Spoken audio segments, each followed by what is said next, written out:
I'm coming home. Twitch.tv/Crendor, right? Yeah, now sing the music. We need music. It's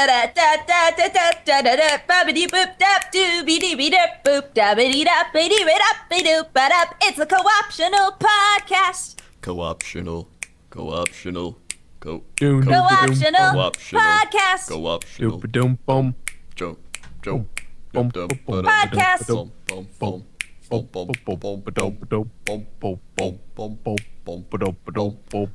You guys are literally the most unbearable people on the planet. I don't know how people watch this. Welcome to the GIF cast, where Skype has managed to be so bad yet again that we found GIFs of ourselves because the camera crashed like 5 times. Yeah, it's apparently a glitch that's happening right now. So we were like, maybe we all need premium. Oh wait, we have. Oh, huh? Yeah, that's exactly how that conversation went. It did, yeah. It went a lot like that, right? And then, oh, thank God, I don't need pants now. Oh, that's the.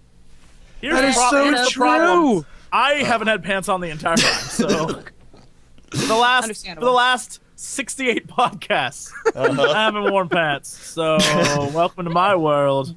How many of these have we done? Not of just co-optional, but just like of hundreds. This podcast. It's over hundreds. Thousands. I remember. I would say thousands. I would say 1,000. I think it's been 2 years. 2 years worth. That's a lot of years. One a week, taking some weeks off for things. Yeah. About 1.6 million podcasts. Okay, cool. Sounds about right. If my math is right, I think it's about 1.6 million. Mm-hmm. Oh my goodness, all of our GIFs look so good together. I know, right? We should start a band. We should start a GIF band. I'd call it GIF City. Cool. Or the GIF Beats. GIF City, bitch. The GIF Beats. 20s, 50s. On the 6s, bitch. Yeah, we got GIF Beats, yeah, them GIF Beats. Got GIF Beats, yeah, we in the streets. GIF Beats in the streets. Yeah, that's right. Going all day, yeah, we going win. Yeah, GIF Beats. Oh, dude, there needs to be a counter of how many times Jesse has killed me. There does. No. Everybody. By the end of this podcast. No. We need a counter. No, Troy, I don't want to be remembered as the man who murdered you 12,000 times. I just want our love. I don't want everyone to know that I killed you rather than let you suffer. Mm-hmm. Right. Just put me right out of my misery. Yeah. Rather than let you suffer, you died. You died, and it felt really good. In fact, he's a ghost right now. Yeah. That's actually why we can't do the podcast with video, because we are all ghosts, and we're all dead. This is like that one movie where they talk to you through the TV, like, welcome. I don't think I've actually seen that movie. I don't remember it's Michael Keaton, and there's the TV, and the TV talks to him. And he thinks it's his dead wife or something. Braveheart. Yes, that's the one. God damn it. God damn it. Yes, it's Braveheart. Yeah, and then he puts on a bunch of like war paint to combat the evil spirits, right? Yeah, and then he goes that's for freedom. That's what happened. And then he goes to his AA meeting. Right. Because he's an alcoholic. Yeah, that's or no, that's that other guy. That's that other guy. Yeah, that's that other guy. But that other guy. That other guy. All right. Let's talk about some relevant things. Relevance. What have we been playing? Are we gonna do an introduction, Crendor? Oh yeah, we got to do the intro. Thank you. As you know, I'm like the substitute teacher. Everybody has fun when I'm it's the like, teacher. all right, what's going on in this? You know what? We're just gonna watch a movie. That's a great idea. We're just gonna watch a movie today. Just sit back. That be today's episode. We just watch a movie. We just like MST3K an entire movie, and no, I would just be in the back quiet, like, yeah, no, we're doing it. We're definitely doing it right now. Where it's that's like a movie. You'd be the asshole kid where I'm like, what did your teacher like want us to do today? You're like, he didn't have any worksheets. He just wanted us to watch a movie and leave the room half an hour early. All right, confession time. If my mom, she's probably not back from her pool day yet, but back in high school, I was not the nicest lad. I was kind of a jokester, a trickster, a little class clowny asshole. Mostly because, and I'll be honest, this is why most kids are, because I didn't understand what the hell was going on in class. So rather than look like an idiot, I made fun of what was going on. There's your emotional breakdown of the day. So, Whoa. I know, right? High school, use this knowledge. Call people out on it. Yeah, so the people who are like, I'm a funny guy, it's like, you just don't get math, asshole. Do that. So anyway, it was in math class, funny enough, that I had a substitute teacher, and I'll never forget, I was just being goofy, playing around, and the teacher got really mad at me, and I don't remember what I said at the time, but I know my instant reaction was to get down on my knees and grab her legs and go, please don't send me to the principal's office. If my parents find out, they'll beat me. And everyone in the class started cracking up because they, my parents don't fucking beat me. But at the time, the teacher was like, I'm so sorry. I'm sorry. I was like, yeah, got out of that. Jesse Cox. Oh, that's awful. I never thought about the repercussions till much later. That was back in the day when teachers didn't believe kids. But I never, now I feel like if that was said, my parents would be in jail and I would feel really bad. Like, I feel like when I was younger, I made a lot of stupid mistakes. That was probably one of them. And they carried over into your adult life. Oh, yeah. I mean, if I hadn't made mistakes, then I wouldn't be on YouTube. Exactly. Shit. That's a life lesson for all you kids. Yeah, I mean, there's another piece of psychology. We're all like real weird here. Yeah. Oh, I mean, we all have problems. We're all a little messed up. Let's be real. I mean, that's why we are successful. It's true. Because people don't want to watch boring people that are normal. The normies, I call them. Unless they have really soothing voices. That's true. Oh, Joanne from Newegg, will you marry me? We got a marriage proposal right here on the show. I love You heard it here first. Joanne, you heard it here Joanne maybe Now we just thousandth. I just want to have little Asian babies with you. Why can't that happen?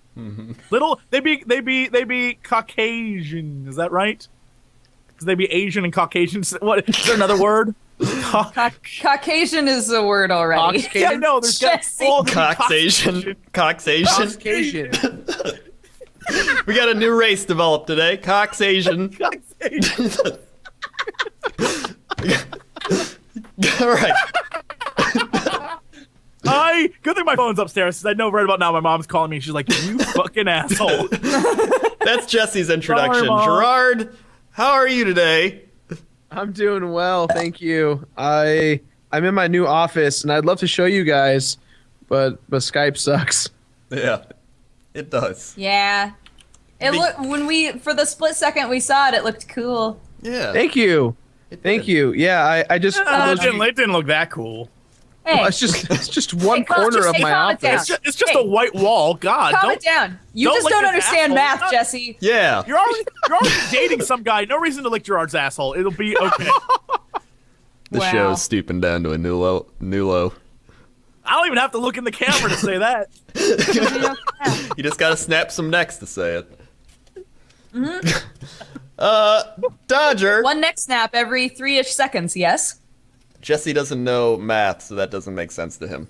Dodger, welcome to this show. I guess you could call it that. I think it's more just 4 idiots talking.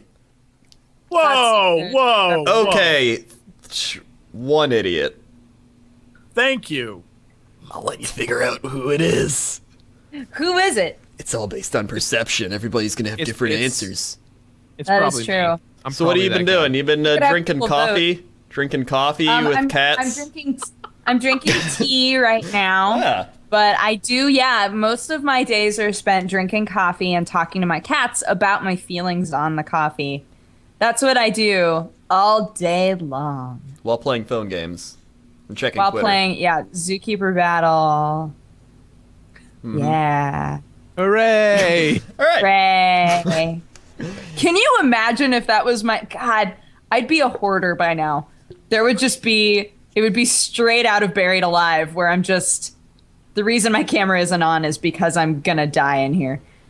Yeah. Stuff's gonna fall on me. I'm gonna suffocate. It's already happening. Stuff is like slowly. My cats will live though, They will, because they're cats. because it would be really sad if they didn't. Who will feed them? All right. That's the introduction part. I'm glad you. Welcome. I'm glad you're here to spend a couple hours with this dysfunctional group of people. So, let's start with what we've played this week. We're gonna go reverse order. Dodger, what have you played this week? I played that really weird like sci-fi parody game, Red Shirt. Red Shirt. Have any of you guys played that? No. No. I've seen it and I thought it looked really stupid. So how was it? It's real dumb. It's a game where you are a red shirt on like a Star Trek Hold on 1 ship. second. Dodger. Yes. Your video on Red Shirt just went live as I know. you said that. I know. I was realizing that as I was talking, and I was like, like- I'm just not going to mention it. Red Shirt, boom, it went live on Twitter right now. Have you guys heard of Red Shirt? Maybe you should go watch it on my channel. Maybe you should go watch it on youtube.com/pressr to continue. It's a game that's entirely played inside of a fake Facebook.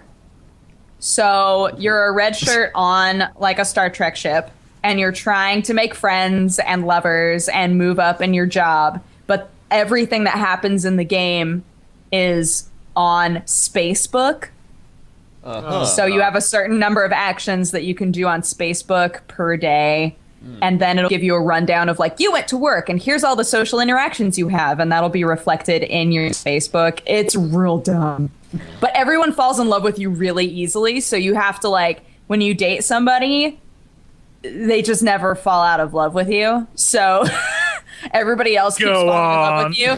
Everyone else keeps falling in love with you and asking you out. There was this pillar of goo girl. She was just like pink goo. Goo girls? That is a And she- 4chan fetish. Go on. And she kept falling in love with me, and I was like, I'm sorry, I have a girlfriend. I'm dating this girl Midge, and she was like, I don't understand. So she would like fall in love with me, and then I'd break up with her, and then she'd fall in love with me again, and I'd break up with her. And I was like, why is this happening? Why can't you just fall out of love forever? She's But a pillar of goo. So she's a pillar of goo, and she loves so hard.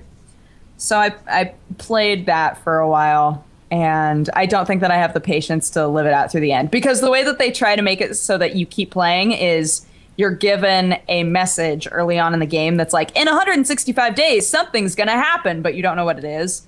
So as the game progresses, you get more information about this thing. And if you live through the end and you don't get put on any missions that kill you, then you win, I guess. I don't know. That sounds like a really awful game. It's pretty bad. I encourage all of you to buy it. I hope it's like Nidhogg, where the victory is just a giant space worm eats you. Oh my god, Nidhogg is so fun. I did play that as well. Played Nidhogg quite a bit. That game is fantastic. That is I've never Have you actually played heard of Nidhogg? Nidhogg. All Oh right, my God. let me describe this to you, Crendor. Yeah, go Jesse. Nidhogg is a game where you and one other person are playing as little tiny stick figure men, basically, with swords. And one person has to move to the right, one person has to move to the left, right? And so you start in the middle of this map. There are many different maps, and you sword fight, right? Mm-hmm. And so if I'm moving to the right and I kill you, it says go go go, and I can start running to the right. Your job is to stop me. If you kill me, it'll be like go go go, and your job is to run to the left. And we keep like respawning and interacting and fighting. And the whole point is to get to the end where there's this giant crowd that's like, yay, you made it. And then a giant space worm eats you. That's how it ends. Oh, what is the the worm is called a Nidhogg? Apparently it's Norse mythology, like the Yeah, Nidhogg, it eats at the tree of life, I think, or the world tree. like when the world ends or some shit. So basically, it's just a really silly, like, you're a sacrifice, and if you win, you're the sacrifice to Nidhogg. And you're so happy. You're like, eat me! And he does. And that's pretty much it. You're like the guys- honored to be eaten by Nidhogg. Yes, pretty much. And it's so ridiculous. The game's really fast-paced, really fun. It's silly as shit. Like, the deaths and the things you can do are really creative, but it's very quick. It's like a quick, I'm playing with my friends. I don't know why you would want to play it online if it does have online mode, but it's basically you play with friends. It's a party game. It's really silly and really fun. And at the end, you sacrifice yourself. Yeah. It says, in Norse mythology, the Nidhogg is a dragon who gnaws at the root of the world tree, but also in historical Germanic society, it implies the loss of honor and the status of a villain. Whoa. So I like the fact that you, like, repeatedly kill a person, and then at the end, this thing that that represents, like, loss of honor just eats you. It's really great. It's yeah. So that's what I imagine. That's what I imagine. Red Shirt King is at the end. You're like, we're sending you on a mission to be sacrificed to the giant space worm. You're like, yay! It also has, I don't remember if you said this or not, Jesse, but it has lots of variants. So you can, like the frog jump mode or whatever it is. Yeah, frog jump mode and like slow mode and fast mode. There were lots of different combinations that make it really interesting. It's the same with Towerfall. Like all of these party games that have a pretty basic idea have all of these different variants to change it up, and I love that. But it's super cool in Nidhogg. Is it only 2-player? Can it be like 4 people? Like it's only two player, but they have a tournament mode. So if 4 people want to play, then it can be like first player versus second player, and then it'll be like, give the controllers to third player and fourth player, and that sort of thing. And Gerard, then you can. Gerard, you've seen this because when we were at Evo last year, this game was there, and I'm like. By the way, guys, I'm a little blown away that Evo had all these games that ended up becoming really big all of a sudden. Oh, and Jesse and I have played them months before anyone else did. Right? Like it was like the Samurai Gun. Oh, Samurai Gun, yeah. The developers were there and they were like, yeah, we made this little game. We figured we'd show it off. And we were like, what are you guys doing here? And we sat there like playing. Like Samurai Gun was a blast. Mind you, the developer kicked our ass, but screw him. It was great. It was a lot of fun. Whoa! That's the Nidhogg truck. It's the Nidhogg. That's the noises he didn't see me. He didn't see me. We're fine. Oh, thank God. Oh, Dodger, you're doing it wrong, man, if that's the case. No. Throw yourself at him. Accept him. It is an honor. It is an honor to be eaten by the Nidhogg. Oh, great and powerful Nidhogg. Imagine he just carries you away to where all the other cool people are. You don't die. You go to the west. Oh my God, Like, there's he's coming another back. Nidhogg coming. There's another Nidhogg coming. Okay, good. I have a general question. Uh-huh. Do things always burn down where you live, Dodger, or is this just? I feel like at least once a podcast, there's giant sirens like. I know. It's the wonders of living in Hollywood. Yeah. It's the Kim Kardashian truck. It just drives around looking for her. That's the siren. It's just sirens like. Yeah, it's not an actual licensed ambulance. It's just constantly holding her inside of it. Yeah. It wants everyone to know. Just Kanye driving like my girlfriend. It's not a hobbit. She's not a hobbit. Hold on one second. Bitch, you a hobbit? Did you a hobbit? She's just driving around. He's driving around with a giant truck that says like she's not a hobbit. The sirens. Yep. Yep. All right, did you play anything else this week? Yeah, after we did the last podcast, I played Kickbeat. Kickbeat. And that game is silly. It's the game that TB was talking about where you're a ninja and it's a rhythm game and there's all of these like evil ninja that are trying to attack you, and as they come to attack you, you have to hit like a certain button. Oh my God. Oh my God, Damn. there's another Nidhogg. Damn it, Kanye! Kanye, get out of here. We know your girlfriend's hot, okay? I hear there's a podcast going on up there. I just want to see if I can let you all know that my girlfriend is not a hobbit. She's not a hobbit. I swear. Hold on one swear. second. Hold on one Hold second. Is you a hobbit? Let me finish. Hold on, I'm gonna let you finish. Dodge, I'm gonna let you finish. But my girlfriend is not a hobbit. Jesus. Hold up. The reason that I wanted to play Kickbeat is not only because I love rhythm games, but also because TB said, quote, he found it unplayable. Like he could not play it because he was so distracted by all of the ninja. And so I was like, I need to play this game. And it is distracting, but I think that it's pretty fun too. I had a lot of fun playing it. So yeah, if you go and watch gameplay of that and you enjoy it, you should probably check it out because it's pretty fun. And at the time that I bought it, it was on sale. I don't know if it's still on sale. Alright, it's called Kickbeat. Yeah, it's called Kickbeat Steam Edition because apparently it was for something else before. Oh. I think that's it for new stuff for me. All right, hold on. I gotta insert the TB picture here. Everybody's like, "Can you please turn off the gifs?" I told you. My God! I told you guys. Turn off 5 the minutes in, GIFs. people will be like, "This is unbearable. This is literally unbearable." I told you. I warned you. Everybody, look at the TB picture. Crendor, you should use the picture I sent you. You should use that. I am using it right now. So you can see. There you go. That's it. They can stare at that. That is TB on his metal cruise. Right. And that's it. Just leave it. Just leave it up there. Let everyone know. All right, I'm just gonna leave it there. We'll switch it over to the other side to, refresh the GIF's newness. Right, of course. 'Cause that's how this works. Uh-huh. All right, Gerard, what have you played this week?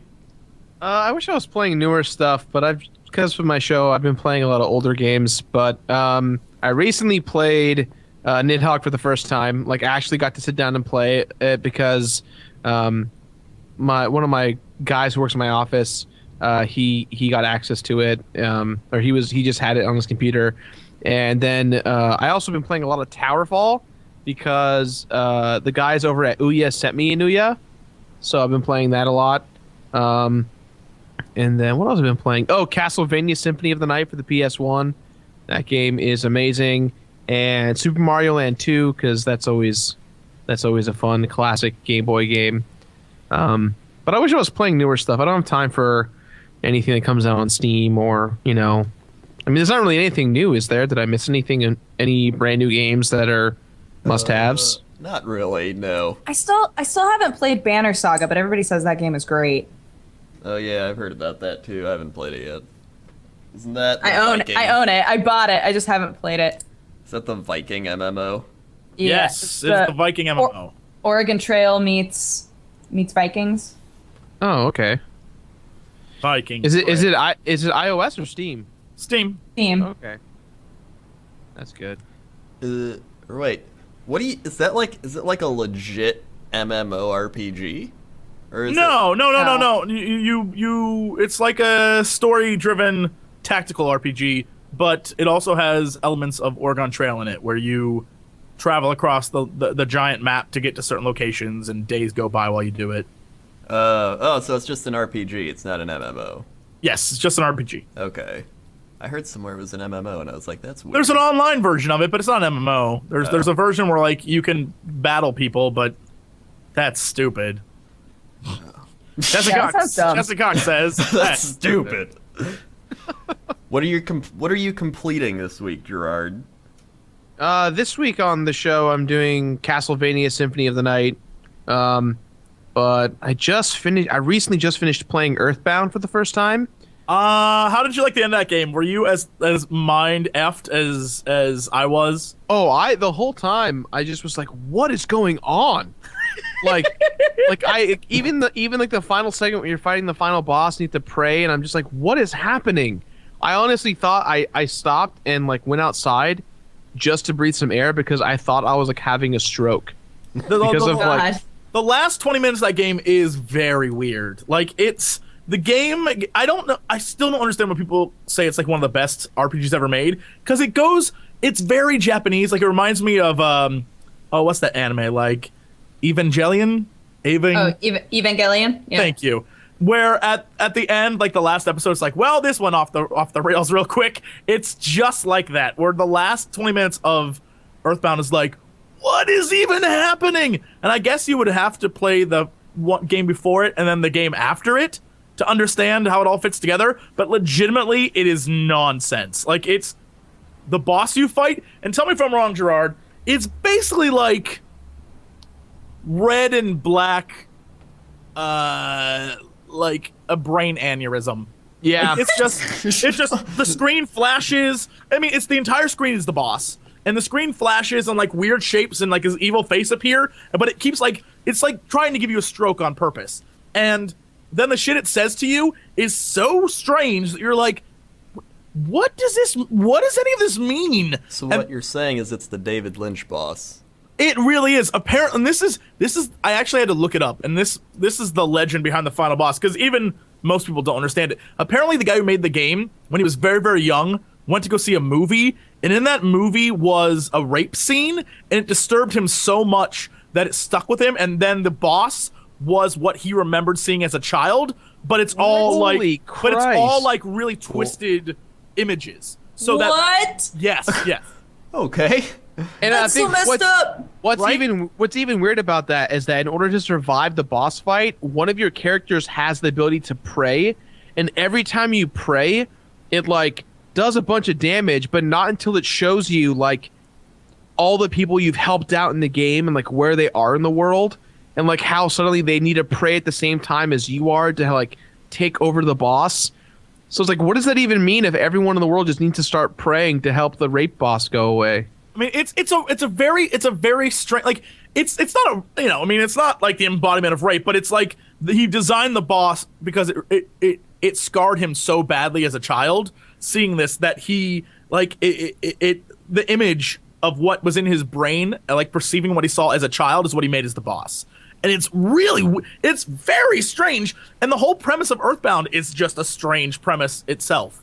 Like I don't even understand. I don't fundamentally understand that game. I just don't get it. It's definitely, I definitely felt uncomfortable a lot during that game, but I have to say the gameplay and like just kind of the cute part of it was really awesome. It definitely is. I see why it's very iconic and memorable, but that end was just like out of left field for me. I just was like, oh God, I need to go outside. Because too much. It's like, because the whole premise, I guess if you play all of them, and this is what I've understood. Mother and I think it's like Earthbound 2, Mother 3, something like that. Whatever they are. Like there's a whole series.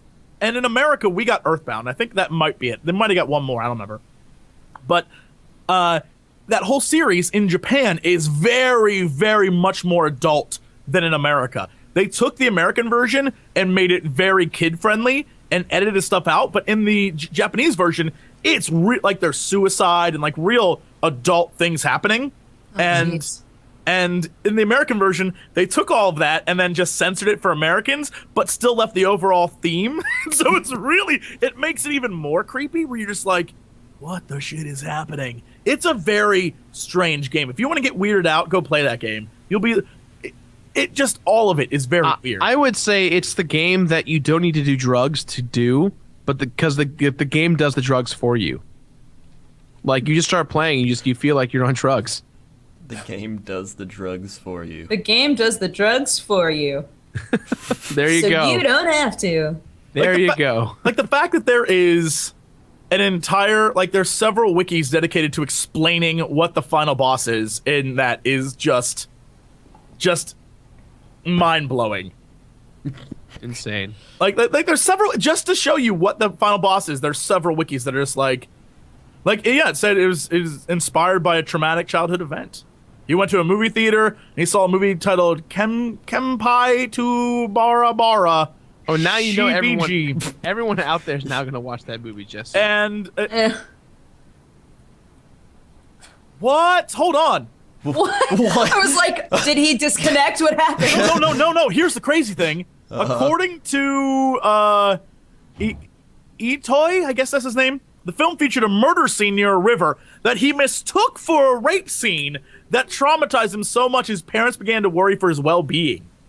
Wow. What? Years later, he integrated that experience into the dialogue for the final battle. What? Whoa. Into the dialogue? Apparently. Which is why he says stuff like it hurts. Remember? Like when you fight him, he says like weird shit to you. He's like, it hurts, and then he's like, it feels good. Like weird stuff. Yeah. Yes, that oh my god. Oh god. What a weird God, game. that's so creepy. Why? So yeah, the last boss is very creepy and very weird and but apparently everyone's like it's one of the 25 best boss battles in the world and it's insane. Part of an insane game. Like just because it's insane doesn't mean it's the best. Yeah. It's legitimately crazy. But there are many, like Earthbound is also called Mother, I guess, in Japan. And I assume there's a whole, like the Japanese version of the game is apparently very deep and very meaningful and like it's transcendent. Like in Japan, it's an amazing game because they didn't censor any of it. And like even the tagline is no crying until the end. Like that's like it's supposed to be a very emotional game. In the American version, it's just they kidified it, but then left in the weirdness, which is very strange. That's super strange. Yeah. I guess that was Nintendo back level. Like even in Final Fantasy VI, like one of the characters was just, it was like a boss, and there was like a nipple, and they were like, nope, cover it. It's like cover it now. It's like that has nothing to do with anything. She's like a goddess. Why would like just cover the nips? Like that's just, it's part of it. It's part of Nintendo's old weirdness. I don't know. I think Nintendo back then, and they're still, that's kind of a mantra they've kept. You know, they've kept since the beginning of them making games, is that, you know, if it's something that they wouldn't want to show to their kids, then it's something they don't want to show to everyone. That's only Nintendo of America, though. That's the difference. Yeah. Nintendo Japan is like, we make all these games, enjoy, and then Nintendo America's like, whoa, we're not ready for that. It's like, what? Pushing it a little too far there. Although with that said, have you seen Japan? I mean, maybe they're ahead of us on the curve of weird. There was a Anthony Bourdain special on CNN like 2-3 nights ago. I don't know who Anthony Bourdain is. What? Anthony Bourdain is Crendor. You will love him. Crendor, oh my god, you would love Anthony Bourdain. Yeah, he's your kind of guy, Crendor. He did the No Reservation show where he goes around and he like eats different food with crazy people and experiences the culture. And now he has a new show, and I don't remember what it's called, like Destination something. Oh, I've seen this guy. And in the newest episode, or maybe it was new, I don't know. He was in Japan. It was in Japan's underground, and so he goes to meet like the bondage club people. He goes to meet the otakus. He goes to meet all these different people. And then he like goes out to eat with them, and they just tell him like the craziest stuff, and you're like, you people aren't right. There's something wrong with you. And he goes out to dinner with these people, and this girl's like, would you like me to tie you up? And he's like, no, I think I'm a little beyond that. It was so funny. I was like, this is I'm just saying I want to go to Japan. That sounds like my kind of crazy. It sounds like the perfect place. I would live in Japan if I could. Do you want us to tie you up? Yes, ma'am. I'd be like, yeah. Look, no one ties me up. Tie me up. Let's do this thing. I want to experience. Give me a year in Japan. I will experience everything there is to experience, to be like, you guys are messed up, but it's time to go home. I need to not be here anymore. Done. Over it. Everything I read about them, I'm like, I know this is like a small portion of your culture, and really, you're a graceful, timeless people, but you're fucked up. You guys are crazy. Oh, you know what he did? What did he do? Anthony Bourdain went out to dinner with the guy who was the original tentacle hentai guy. What? So and he told the story. So they're sitting there literally looking over like 30-year-old tentacle porn at this sushi restaurant, while the woman who owns the restaurant's just looking over their shoulder like, interesting. And Anthony Bourdain's like, how come no one cares? He's like, it's just, they've seen it before. And apparently the story is, the reason why there's tentacle porn in Japan is because they are so against penises that was their way around it. He's like, I wanted to make a story where there was just a sex scene and was told you can't have a sex scene. So we had to simulate it, so we got tentacles. That's really funny. And it's because of their crazy laws where sex is bad, but everything else is good. Well, okay, intercourse is bad. Everything else though is fine, which is insane law. So like we just tentacles. And Anthony was like, so do women go to like fish markets to get octopuses? And the guy just starts cracking up. He's like, no, that doesn't happen. Jesus.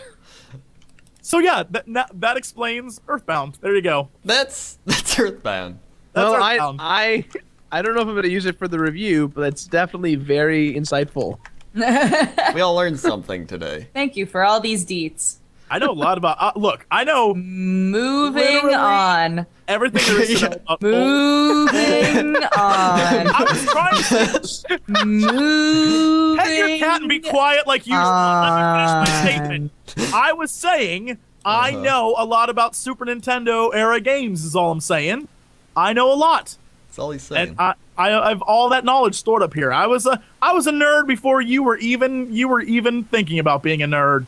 You were sticking your finger up cats' butts before you were even a nerd. Oh, I still do that. Well, yeah, but you still. Speaking of David Lynch stuff. Yeah. We were talking about how. Have you guys ever played the Grow games? No, because that's not a thing. I had never played them before. I played them during Happily Aaron's stream on Saturday. We streamed for 12 hours, and we played the Grow games because everybody was like, "Oh, you guys should totally play the Grow games." And they feel very like weird David Lynchy. It's set up where you have kind of this canvas in the middle, and then you're given a bunch of items or a bunch of things, and you have to figure out the order that you need to put them in the world in order for the outcome to be correct. So like there's one called Grow RPG, and you're given a village and trees and a dungeon and a castle and like all of these things that you would normally interact with in an RPG. And you have to figure out what order to put them in the world so that your little hero can go through and defeat this demon that's on the other side of the world. It's super cool. You should look them up. They're just little flash games, but they're awesome, and there's a bunch of them. They're called the Grow games? Grow games. So like if you type in Grow RPG or Grow Tower, what was the other one that we played? Grow Cube, I think, was another one. That one turned out awesome. They're cool. They're super cool. And obviously they're free because they're flash games. So you should check them out. They're dope. Interesting. I'm just gonna say it right now. Gerard isn't here because the fire marshal has showed up. So I'm gonna replace his picture with a fire marshal. Wait, what? He says, "Are you kidding me? The fire marshal just showed up. I need to walk around with him." What? It gets better, everyone. The show keeps getting better. Hold on. Fire Marshal Bill. Interesting. I like that Skype is over Jesse's face on the stream. I know. Oh yeah, it is. I gotta pop that back up. You didn't actually know. I didn't actually know. No. Jesse. Yes, dear friend. What did you play this I thought week? you were gone too. This week Everybody's leaving. Ah. I think it's pretty obvious that Friday you and I played Rust.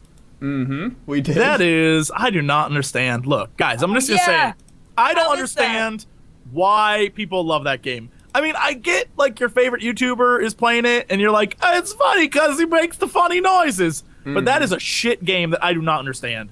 It is basically DayZ, but you build stuff. So it's like DayZ meets Minecraft, but like it's a jack of all trades, master of none kind of situation where it's, yo, I can build some things and I can run through some stuff and I can kill people, but it's like, here's how I experience all those games: DayZ and Rust and all these games that are like, you know, Arma style. 20 minutes of me being like, wow, this is awesome. Oh, look at this is so cool. Oh my god, this is great. This is wonderful. About 5 minutes of sheer terror of like, something chasing me, followed by 3 hours of complete boredom. Like, once you quickly master what you need to do, you realize you're just like, this is legitimately boring. It's true. It is very, very boring because it's like DayZ. It's like you get your stuff, you set up your camp, unless you're like super into that, and I can understand how people play like farm sims. So I mean, I get why people are into different games. Like, I understand that. This is not a game for me because there's so much potential for there to be stuff, but if you die, you lose everything. If you build stuff, it doesn't necessarily mean it's safe. Guys can knock it down. By the end of it, the most fun I found was murdering other people. In order to enjoy myself, I had to become a killer. It unleashed a dark side. I'm just letting you know. Do. Yeah. It seems like. When you ran around and kept getting murdered, and I just avoided people when I was playing, I was like, I don't want to get killed. And then by the time I finally got to seeing people, I was like, I might as well just kill them and take their stuff because it's either me or them. And that's what it turns into, because people, they build their house and their shelter and they get all their weapons, then they're just sitting there. And then you go up to them and they're like, hey, who goes there? And you're like, hello, I go there, friend. And they're like, come on in, we got candy. And you're like, okay, and then they kill you. That's the game. Well, you obviously shouldn't trust people. You're insane. Well, that's why I was talking to those people, and I was like, greetings, Earthlings. And they're like, who is it? Who is out there? And it's just like, leave your valuables at the front. And he's like, no, you come in. And it's like, because they don't know if I'm like deadly or not. I understand that fundamentally there's tons of stuff to do in that game, but I also understand that it is very flawed. Like, you can build a giant base, and there's always some way for someone to destroy it. I mean, like, even if you think you have a giant super base, someone can just C4 the damn base down. How do they get C4? Are they making C4? I guess you get, like, blueprints in the game to do stuff. I mean, it's all well and good, but it's just... It reeks of the slow pace of something like Eve, where it's just... I get why people like it. I understand people like it. Like a super realistic experience. Yeah, and I guess I'm one of those people who I'd rather play a game that is really, really fun and great and silly and over the top and entertaining than do basically what you could do. Like, it's the camping simulator. You are camping. Yep. If you're gonna do that, go do it in real life. Go camp. Go carve out like a weapon. Go hunt pigs, because that's what this game is. Like, Yeah, it's weird because the creators of both Rust and DayZ keep being like, the game is really interesting because it sets up a situation where you're on your own and you're really scared of everybody and you feel like you have to be aggressive. But over time, you have to create friendships and learn to trust people so that you can survive in this world. And I'm like, that sounds like work. It sounds like a lot of work. The one thing I will give them credit for in Rust is they have and it might be in DayZ now, I don't know. I haven't played DayZ since Crendor. I played it way back in the day. But in Rust, they have a system where if you're near someone, you can vocally talk to them through the game. So rather than have to type something out or anything like that, like if I see you in the distance, I can be like, hello? Are you going to murder me? And the other person can either talk to me or not talk to me.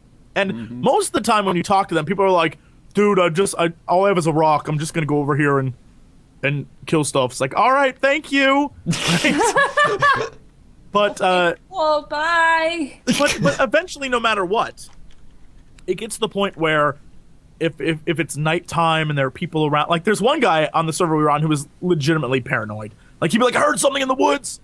I don't even know. And he like lose his mind and stuff. Is like, oh boy, here we go. But eventually, no matter what, even trying to make friends with people, it just became easier just to kill people because it was just easier. I can't explain it. It just Rather than is. have to deal with people, just murdering them and taking their shit was 10 times easier. I was like, you know what? This is a game I could play now. And then I realized, like, oh my god, I've become a monster. That's what that game does to you. It's like Breaking Bad. Yeah, it turns you bad. Apparently, DayZ has always had voice chat. I guess we never used it. I don't know. Apparently. But yeah, that game was stupid and boring. Stupid and boring. That's my stamp of approval. Perfect. Yeah, if you're into that, you will love it. If you like stupid and boring stuff, that's right up your alley. Mm-hmm. And we also played, what do you call it? Divinity: Original Sin. Yeah. Yeah, that was fun. It was fun. It was, they add literally. I don't think anything has changed much except they added music from when you and I played Dodger.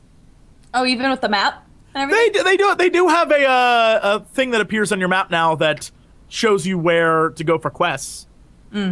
So that was added. But I mean, like, overall, they changed some things about what spells you get at the beginning. Like, you no longer get a lightning bolt spell right away. Oh, yeah. That's probably for the best. Yeah, I did abuse that. I did abuse that spell quite a bit. I was like, electrify yourself, water! Unlimited power. Yeah, that wound up being the spell that just, like, killed everything. It was great. It was pretty great. And, yeah, so we played that, and we're just, I'm showing Crendor around. It's fun. But I don't want to spoil anything. Watch it on the channel, nerds. Yeah. Okay. Yeah. And I don't know. Have I played? I legitimately don't think I played anything else. I'm trying. Besides stuff for the channel, I don't know that I have. I found out they're removing the power of the AA in Battlefield 4, so I'm trying to get in as much time as I can. Oh, jeez. I may or may not be trying. I'm still in the.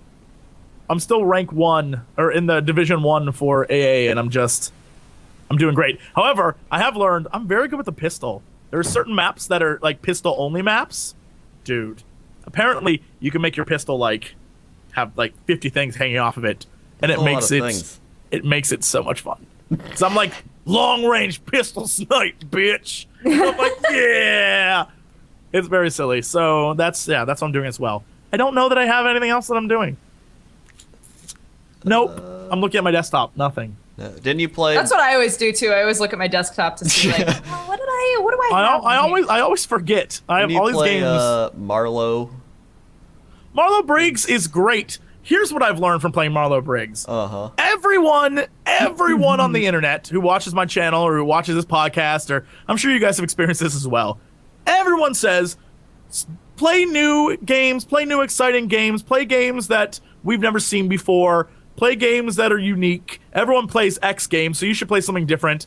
So when I do, no one watches it. Yeah. And I'm like, true. I just do what you want. And so then I realize, no matter what people say, you get the most views playing games that everyone wants to play. Yep. I mean, it's fact. So as much as I like playing games that are silly and fun and unique, most people don't like to watch them.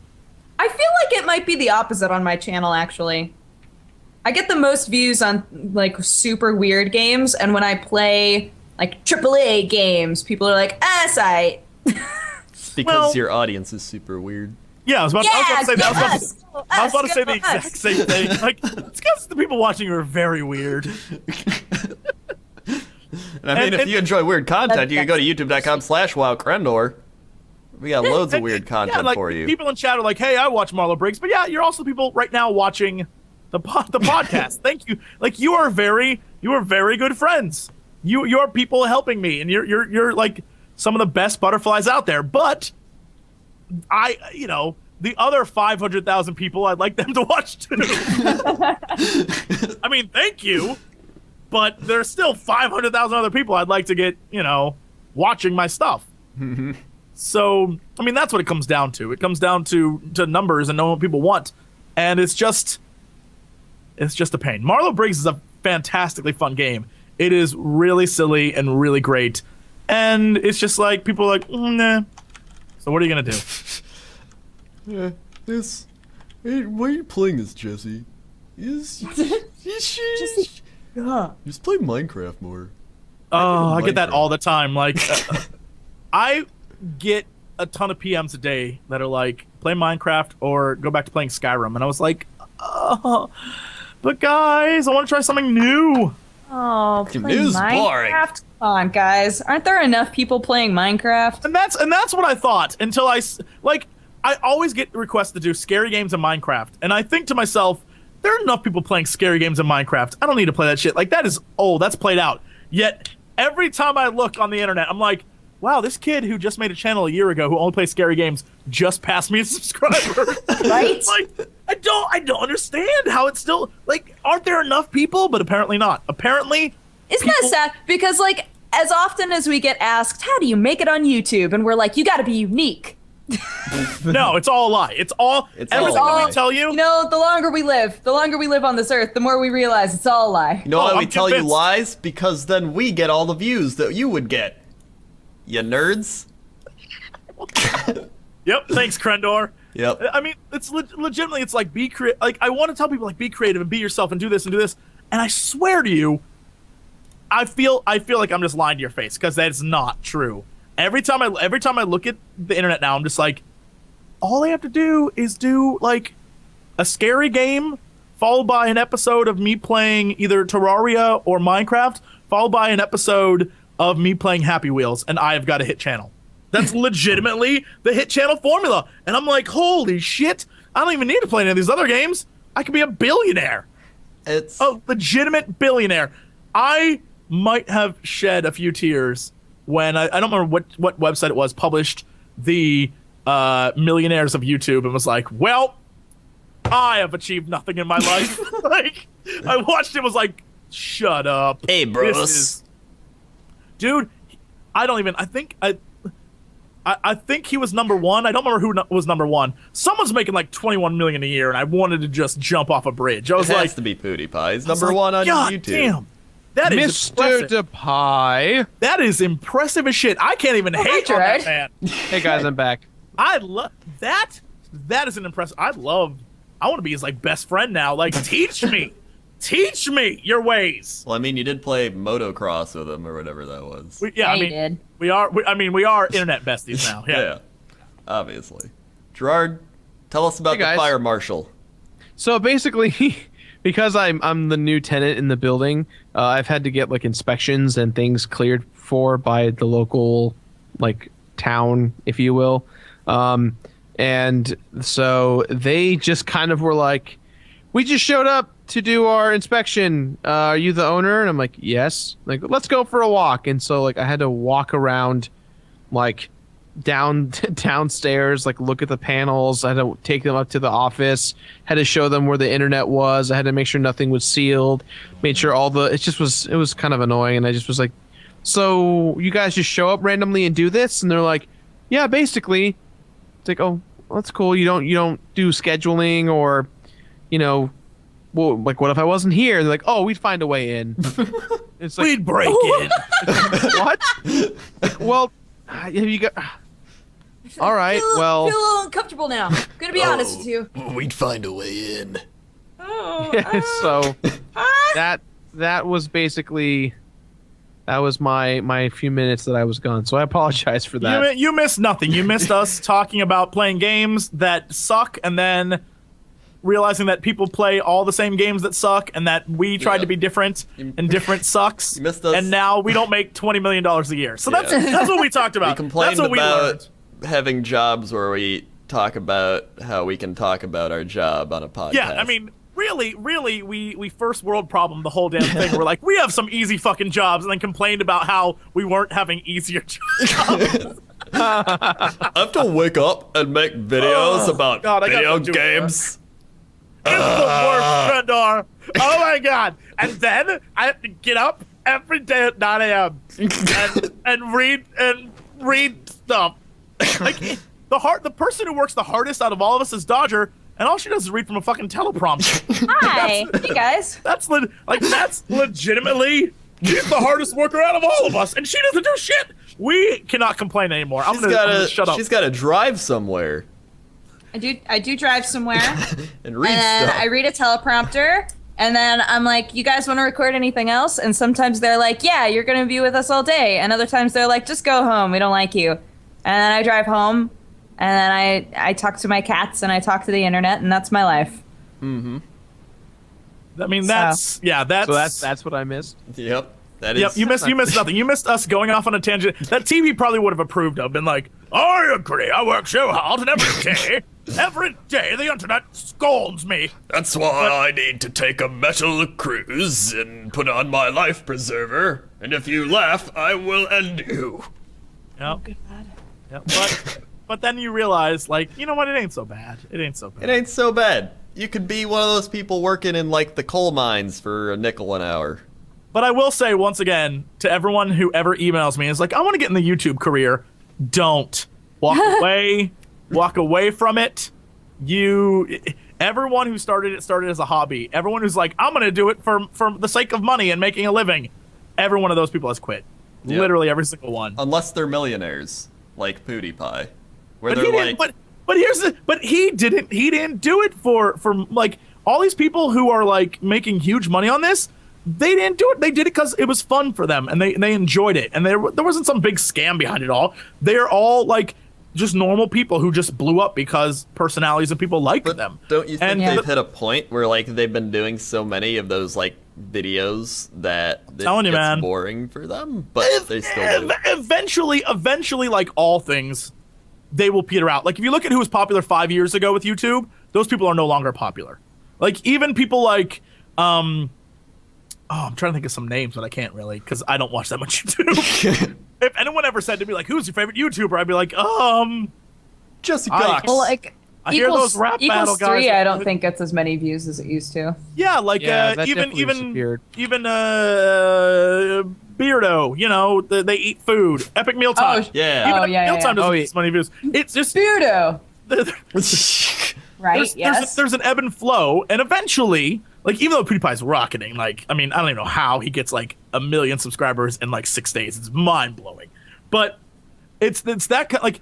But why did eventually, they fall off? Like, is it did they stop doing what people like started watching them for? well, either they kept doing the same thing and eventually got old, or they stopped doing things that people watch them for. Yeah, I mean, I imagine eventually over time that God bless iJustine, but eventually she like full on sold out and was like just everywhere. Xbox, coffee, and didn't really make videos, and so people just stopped watching. That's why you need to do it as a hobby.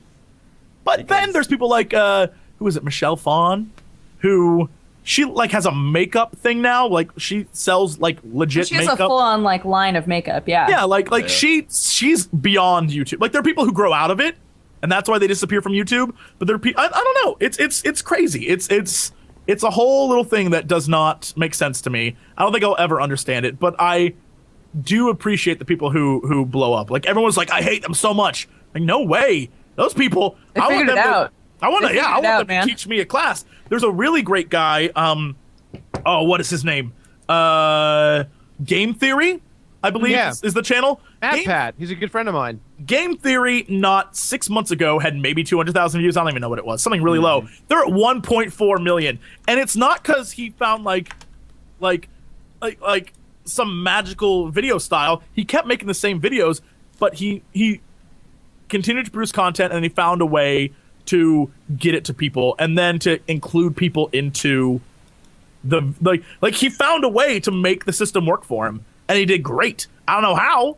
God bless him, but like that kind of thing is like that's the kind of thing I'm like that's genius. That guy knows what's up. Yeah, Matt works has worked for many years for several different companies, just like doing YouTube analytics. So it was his job to understand how the YouTube algorithm works. And once he figured out how it works for like, you know, other people, he knew how to do it for himself, obviously, because that's what he had to do. And that's why, you know, his video on why PewDiePie is #1 is true, because it's actually working in his favor now, because in that video, and I'm sure you guys have seen it, he demonstrates, you know, the pluses and the minuses of the YouTube algorithm, why it changed Reply Girls, what they were doing, and how they kind of changed everything into retention. And because of that, and like the rise of the Let's Players, like he kind of explained why that was the way that it is. And then, you know, people were, you know, that's a very like hot topic video. And then he just kept doing those types of videos that were looking at, you know, he just went on the Angry Video Game Nerd, like analyzing why he's angry and all that stuff. And like it just kind of works for him. And it's just kind of like like PewDiePie is turning into like a circular kind of thing. If you remember back in the day, way back when YouTube was like just starting, in order to get views, many people would put like hot girls or just tits on their thumbnails for the videos, and they'd get clicks just because horny guys would be like boobs, and they click it, and it'd be like I'm trying to remember who that guy was. One of the newsy people, where he would do that with all of his videos, and people would see it, and he'd be like, "Hey, I'm Phil DeFranco." News. Yes, yeah, Phil DeFranco. Phil DeFranco used to do it on like everything. He's like, "Hey, I'm talking about news," and people were like, "What?" But at the same time, he still does that, and that no longer applies. He puts hot girls there, but like it's not just boobs, because you can't do that anymore. Yeah. But he got people that not only hated him, but people that did stick around. So he got views, then he got subscribers, and he slowly built up over time. That kind of thing, I think, applies now in the form of titles or descriptions, things like that, where if you title your video, like I know that Game Theory has some that are like, is Mario a racist? Like that kind of thing. Or like, is Link Hitler? Like the big bold titles. People are like, holy shit, what is going on here? And they click it out of curiosity. Yeah. And that kind of thing is very, very clever. And I think that's how you... I mean, there's different ways to do one it. of my first videos may have been the unreleased Cataclysm trailer with people clicking on it and being like, this isn't from Blizzard. And I think the big thing out of all of it is that no matter what, though, everyone who is doing this has worked very, very hard and long, ridiculous hours.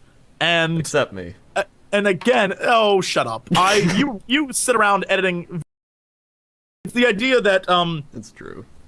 that the people who are sending me messages like, I want to do this as a career, I don't want to be a part of it. It's like, be a part of it now. But stick your ass in school, stay in school, get a real job, because literally tomorrow YouTube could change its policy again, and all of us would be out of work. Guys, like to kind of add to that, there's such a thing now as Viners. People who have millions of followers on Vine. And they get like brand deals and integrations and things like that all the time, just like YouTubers do. And all they're doing is a 15-second platform video. Like, what is this? Like, that's actually when I did the commercial for Turtle Beach. When I was there, they had a bunch of like random, like all those people who were in that video with all the different things happening in the dorm room. A lot of them were Viners. There was this one girl in the video. It's like in the same room that I'm in. She's like eating ice cream or something out of a bowl and crying. Apparently, that girl has like 10 million followers on Vine or something nuts like that. And it's like, what do you do? And the entire time we were filming, the entire day, she's just like taking video clips. And she's like, I just uploaded this. And everyone there was like, oh my God, that's amazing. I was like, you literally didn't do anything. She's jacking my non-content. Dude. Non-content, you are late to the show.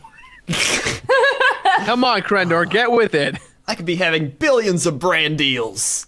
It's true. Billions. And that's what it all comes down to, is it's what people want to watch, and who the hell knows? I don't know. The thing with YouTube, too, is like, first off, you need to do something you enjoy, otherwise you'll get tired of it very quickly, and people see that you're tired of it and not want to watch you, because they'll be like, oh, this person's, they don't want to do this.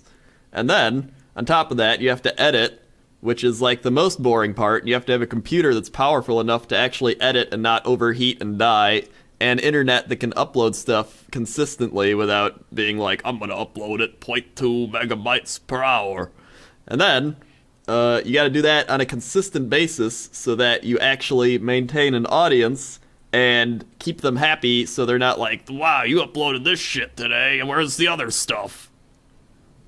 And it's just a giant combination of stuff. Because everyone's like, what do you gotta do to get big? It's like, well, there's like 100 things on the list. And then you gotta do that. We don't know. We don't know. Yeah, and yeah, that's it. We don't ask us. Go ask the people who are making a fortune doing this. Go ask them. They get it. I don't have a clue. If I did, I would be rolling around in gold doubloons. Oh my God.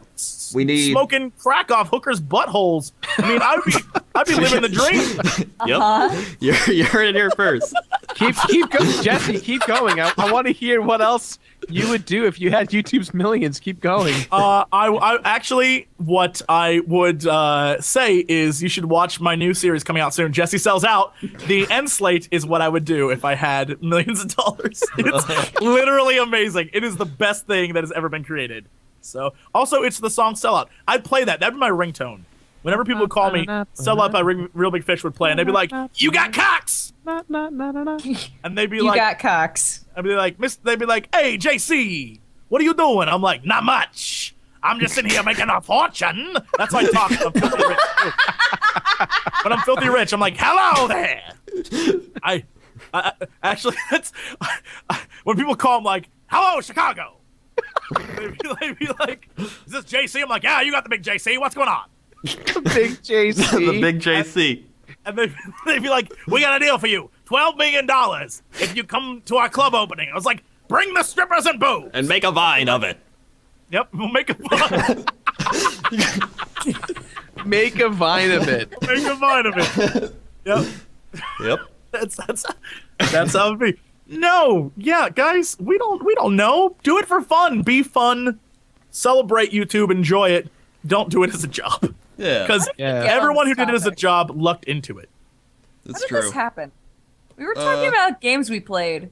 Marlo Briggs. Marlo Briggs started. Marlo Briggs. And then we started talking about Marlo Briggs and playing Marlo Briggs. good games versus weird games versus games that are supposed to be good but aren't, and then it turned into like. Hey, you know what? At least we're on topic. Here's how to make it on games. YouTube, except not really. Huh?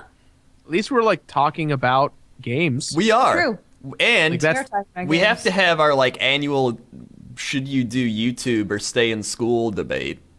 Yeah, absolutely. Oh, you I mean the mean- same debate we have like every podcast? Yeah, I mean, I didn't try in school, dropped out, and now I do YouTube, but that doesn't mean you should, because that's competition.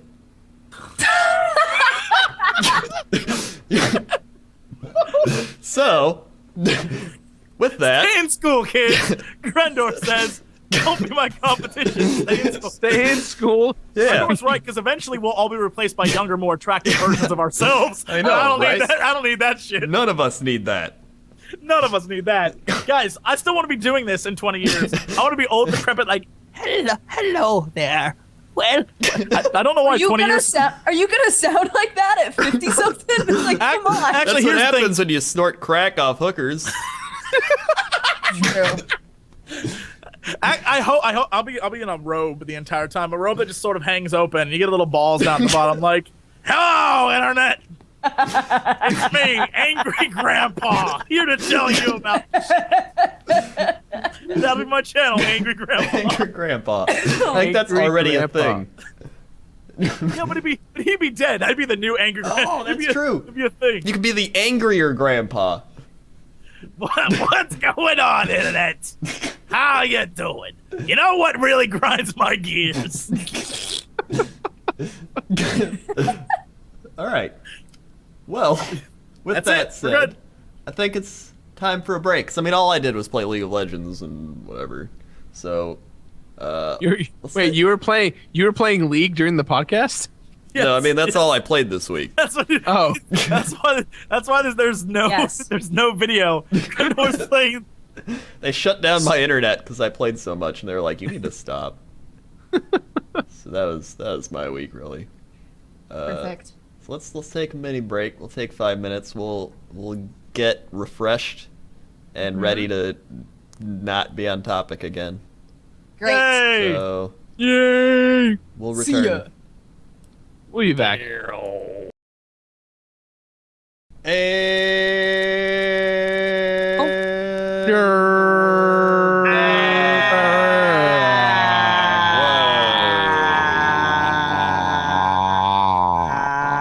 This is why we're not popular. God damn it! This right here is why. Well, I'm just well, playing. Hello, everybody. oh wait, I still didn't do it right.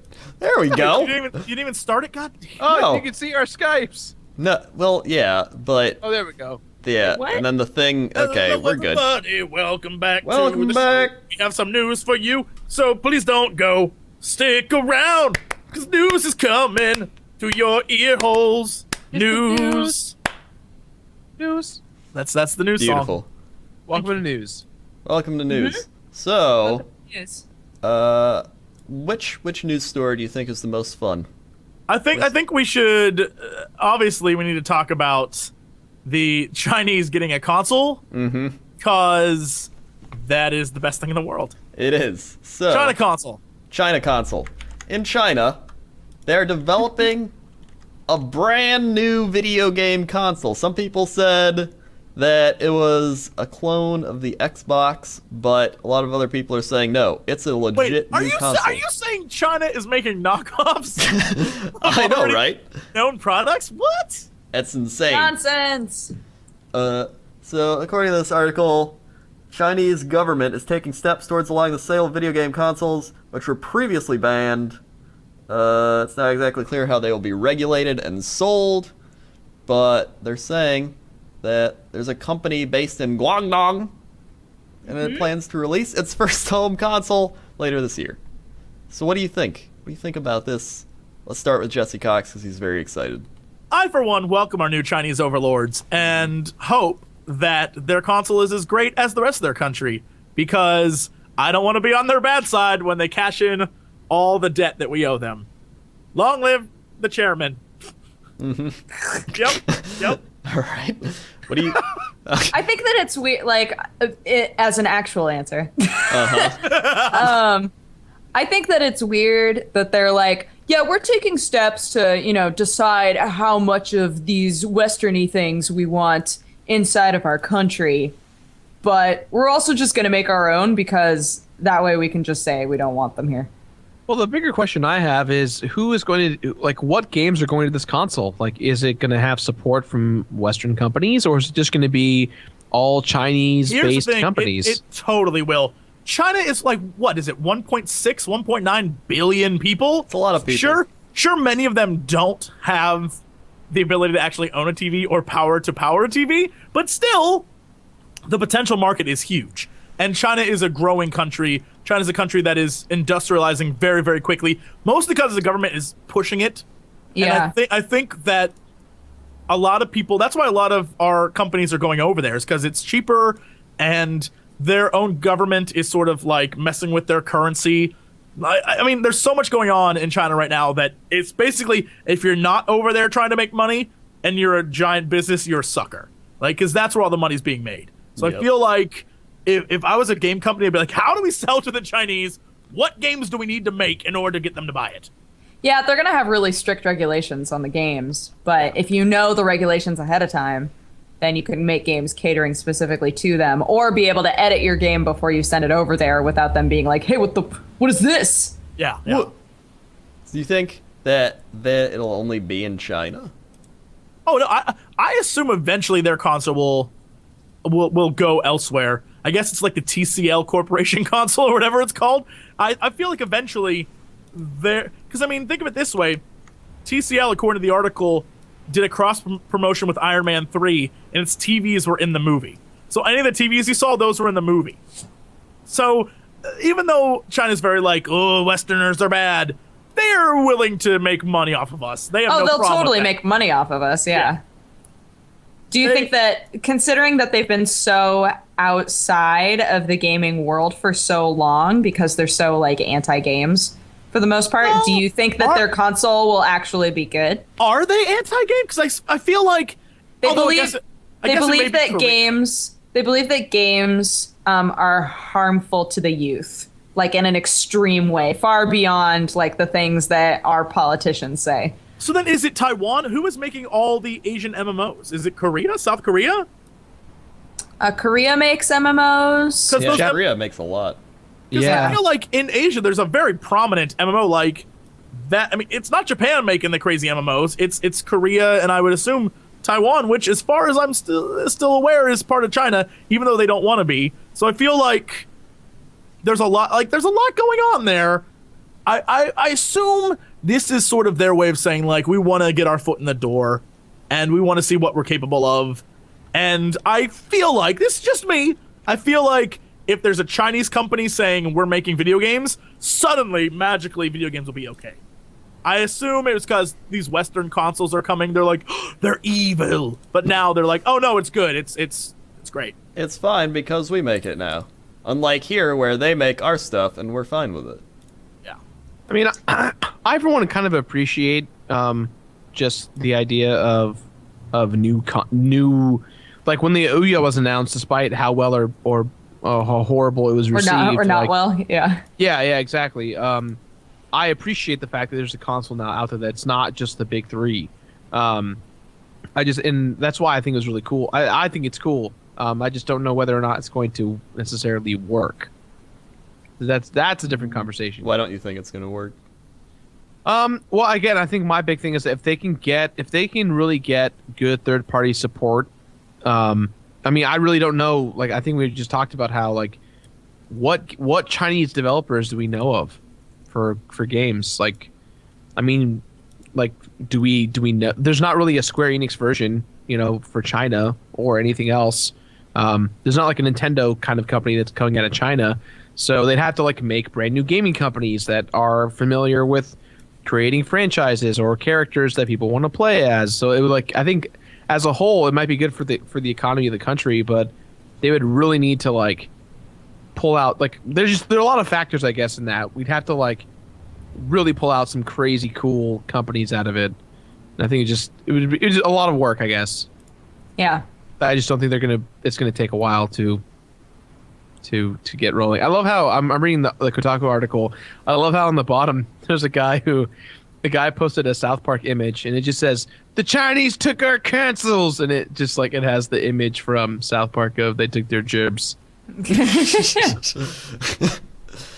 I mean, I don't know. I feel like it'll do decent, but it'll do better than the Wii U. But that's not saying a lot. Oh, Wii U. Poor Wii U. Speaking of which, Nintendo. I haven't. Oh, What? sorry. What? No. I have another China anecdote, and then we can move on. All right. Did you guys know, like, for the most part, they don't allow our television over there either? But they decided that the Ellen show was enough in line with, like, Chinese family values that they've allowed people to watch the Ellen show. And I was like, do they know she's a lesbian? Oh, that's so funny. Do they know? Like, I feel like even Ellen was confused. She's like, really? Okay. I feel like they don't know. Cause Like, how do they not know, right? Like, she does tributes to her wife. Like, come on. You know what? I imagine they are a little. I don't know. I don't know what their restrictiveness is. I mean, they do. Maybe they just don't want to think about it. just like life. Yeah, they're like, you know what? I'd rather not think about it. It's like, whatever. Okay, now you can move on. Sorry, I just All wanted right. to So throw that out. my segue was, speaking of Nintendo is considering a new business structure because they're projecting a $250 million loss for its current fiscal year. Right? And Because of the Wii U. because of the Wii U, and slashed its sales forecast for Wii U from 9 million to 2.8 million. So they say, we are thinking about a new business structure. Given the expansion of smart services, we are naturally studying how smart devices can be used to grow the game player business. It's not as simple as enabling Mario to move on a smartphone. Yeah, they were saying that they don't want to use smartphones to, like, port their other games. Because then they'd lose the market of their 3DS system.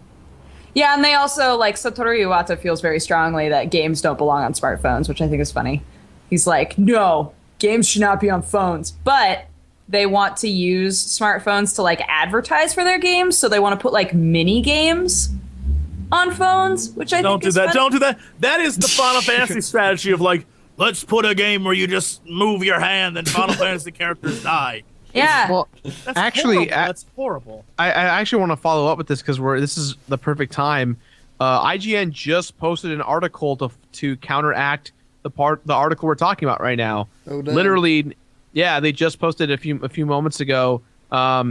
Nintendo has no plans for mini games on mobile devices. Actually, Oh. Really? yeah, they just went ahead and I guess they had Engadget is reporting that Nintendo's denying the claims, and that Interesting. yeah, they think that the statement from the company by Iwata might have been taken out of context.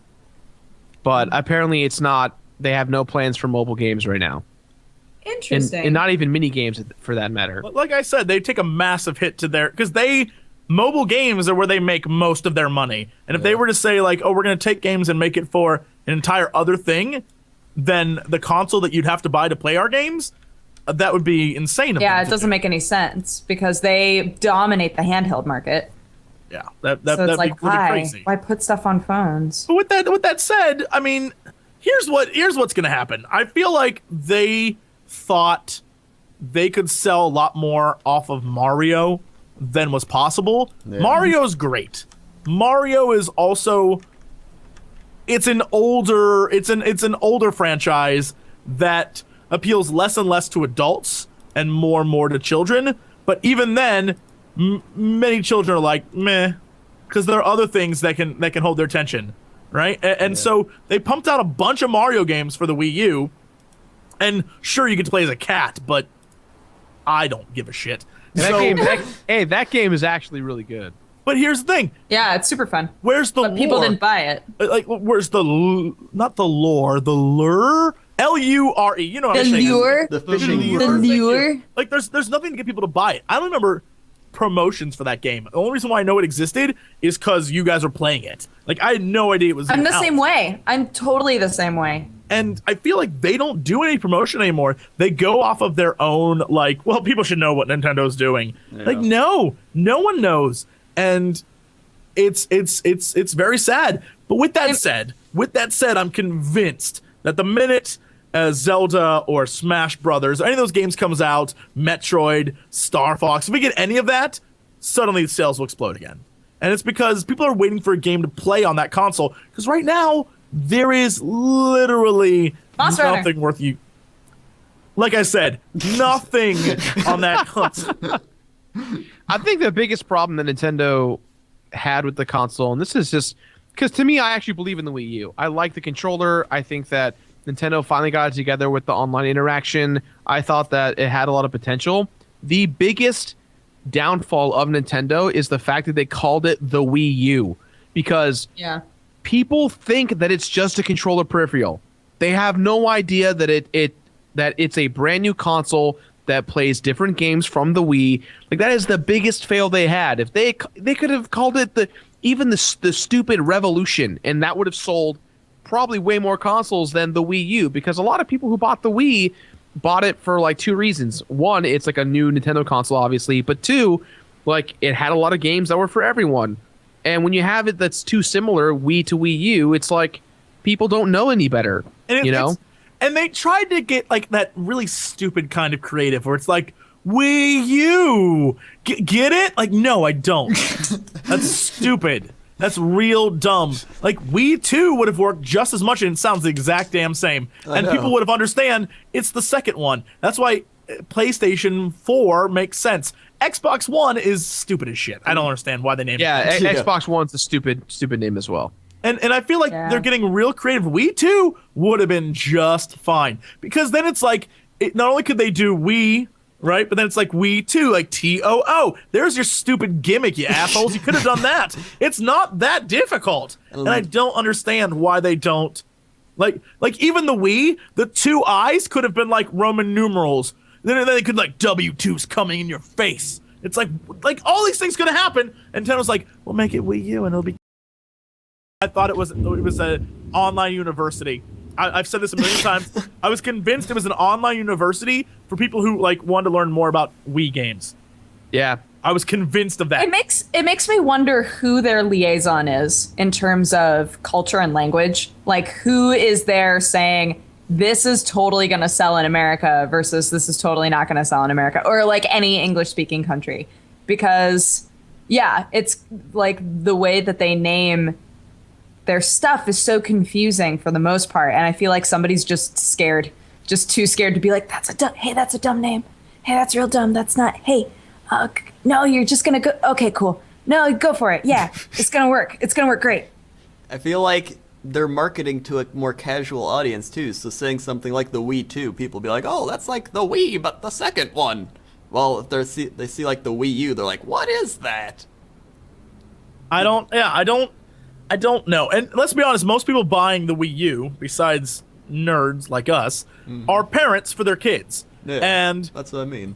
Parents, unfortunately, as you get older, are notorious for not knowing jack shit about what people like, what your kids want. And so by making it difficult to figure out, they are legitimately just confusing people. And I worked at Best Buy for 5 years, and every time I worked at like a very nice Best Buy, like probably the number one in California Best Buy. And while I was there, I sold like hundreds and hundreds of consoles to families, and these parents were buying like the Call of Duties, the Grand Theft Autos. They weren't even thinking about what they were buying for their 4-year-old kid for Christmas. They don't care that, like, you know, Grand Theft Auto features, you know, hookers and blow and whatnot. They just get it. It does. It does have those. They don't care though, because like that's what their kids want, and like they don't even know what the name of the consoles are. They just know that, oh, my kid wants a gaming console for Christmas. They don't know the names of them. They're like, I've literally every time was like, is it the PS Wii? Is it the Xbox U? Like, what am I getting my kids? And it's like, you know what? If you don't know what you're getting your kids, you shouldn't be buying them from for You one. should research. Yeah. Like even a simple Google search will tell you anything you want to know, but they just don't care, and they've got tons of money, and they're like, "Yep, buy this console with these games. I don't care. It's what my kid wants." And it's like, all right, of course that's what you want, but the parents have no idea, and that's where the marketing kind of unfortunately comes into play. But I mean, this happens to every generation, right? Like Absolutely. when movies first started coming out, none of the parents would have ever thought, oh, maybe this movie is inappropriate for my kid to go to. They were just like, oh, you going out for a movie with your friends? Okay, cool. Yeah. And they'd go and they'd just see a movie. And now it's turned into this thing where like our generation of parents were there for the movies, but they weren't really there for the games, you know? And so they don't really think, oh, maybe this isn't a game that my kids should be, should be playing. They'll look up a movie. They'll look up a movie to make sure that a kid can go to a movie, but they won't look up a game. They'll just trust their kid that a game is fine. I will say this. Okay. Of all the things my parents are and aren't, they are the most trendy people I've ever met in my entire life. When I was young and everyone had a Nintendo, and I begged and begged and begged them for Nintendo, I'll never forget they said to me, and I quote, "Don't be a dummy. Why get a Nintendo now when in a few months there'll be a Super Nintendo and we can buy you that then?" And I blew my mind. I was the first kid on my entire block to have a Super Nintendo, and everyone wanted to come and play that thing, and I was like, wait your turn, bitches. Because they knew. They were up on it. They were very, involved, so I give them credit. I give them all the credit. I'll never forget that. I hated them for about 3 months when I was like, it was like that episode of South Park where Cartman just wants to put himself to sleep while he's waiting for the Wii. Yeah. It's just like, I was like, everyone has it though, and I just want to get. They're like, just wait. And that's what happens when your parents are involved. Your kid gets the newest console, and all their dumbass friends have to come over. That's what that's about. Yep. Oh, that's true. Stay involved, parents. Stay involved. Stay And involved. you have to make parents. sandwiches for their dumb friends. Look, think about it. Oh no, my parents would be like, make yourself a sandwich. Hell. So what we're saying is, be a parent. Yeah. Do your job. Stop clubbing, and take care of your damn kids. I don't want to see your ass on Maury. Ang badang, get on the treadmill. I don't want to have to worry about you, honey boo boo. Let's do this. Get on, Ang badang. Ang badang. Ang badang. Also, there is the article about the slippery slope of video game sales. So, this guy, who is a game developer. Oh, you mean sales is in 20% off? I thought you meant video game sales selling games. Me too. I was like, huh? Okay, No, the legit chat. bombardment of this game's 80% off, buy it now. And so he talks about how all these game developers are making 3, 4, 5 times their money because of these sales. And they're like, oh, just wait for the Steam sales, bro. You're gonna triple your money then. And he talks about how it's bad for the gaming industry because people are marking their games at a higher price so that they can make money off people that buy it right away, and then later on, people buy it on the sale. But if you market at such a high price and then put it on sale, you're gonna make a lot of money still that way. It's like a marketing tactic. I think another thing that is interesting is that, and I think all of us do this, when we see a Steam sale, for example, we buy games that we just don't play. I have games that I own that I have never touched, and I bought them because one day I'll play this. It was 99 cents. Yeah, I don't, there's no reason, I've never played it. And I feel like that's a thing too, where people are making a fortune off of games where they know no one will ever play it. And I guess, in the article, they even have a guy who's like, I don't feel good about that. And I think maybe as a developer, you are conflicted because you spent all this time on a game and you're making money and you're doing great, but no one's playing it. Yeah. So I don't know. And it seems like they have to plan for it to be on sale now. Or even all those early release games. Look at how many games are early release. They planned all right, well, we can early release it and then just kind of work on it. And the people already bought it then. I don't know, it seems kind of shady. Early release is a weird concept to me. Just like everybody's early releasing or early accessing their game now. They are. Which I guess it's basically the same as paid for beta access, right? Yeah. But I don't know. Oh, this is a fantastic part of this article where, so they're talking to this guy, Rawr. I assume he made a game called Starfield Sky, or Inside of Starfield Sky. And he said on the Steam sales, he made a substantial amount of money, but he started to notice a pattern. They actually include like an infograph, which I think is really great on Steam, that they allow developers to see that, because you can see things like green light and see the results of like green light voting, which is, I love that, because it makes me feel good. Like, I'm like, I helped that guy. But in this case, Starfield Sky, he noticed one thing in the infographics. When it wasn't on sale, no one bought it. Almost no one. So sales were like, when the sales were going on, he was making a ton of money. But when they weren't on sale, no one bought it. So in order to make the next sale, he'd have to do an even deeper discount. And so people would go back and so they'd be like, oh, well, now I have to buy it. And then all of a sudden, when the sale's over, no one buys it anymore. Right. Yeah. And so suddenly you are in this weird slump as a developer where in order to sell your game, you have to discount it. And the only way you can discount it is do it with the Steam sales. And so basically you're screwing yourself. It's almost like people expect the game to go on sale, so they're just like, oh, I'll wait, instead of actually paying for it now. Well, not only that, but like sometimes you just don't even know a game exists, especially in a space like Steam where there's so many games. Sometimes you don't even know a game exists until it's on sale because it's part of a sale list. And so all of these games that people just don't realize are around, someone will see and they'll see that it's a big discount and they'll do exactly what Jesse was talking about, where they'll be like, I don't know if this is a good game or not, but hey, it's super cheap. I'll just buy it. Yeah. Because well, I mean, sorry, go ahead. No, you go ahead. You can go. You haven't talked for this part. Well, I was just going to say, like, I don't know. I always felt weird about those kind of shady tactics in general, just with, like, you ever gone to, like, a grocery store or, like, if you're going to go buy something like a computer or furniture, and it's like, oh, 50% off, like, they slashed it in half, when in reality is if you, like, came in the day before, it was the exact same price. It's just that they marked it up so much and added 50% off. Yeah, is that gross? It's horrible. At Best Buy, when we first started the game trade-in program, it was like, get 100% towards new games, new consoles when you traded your games in.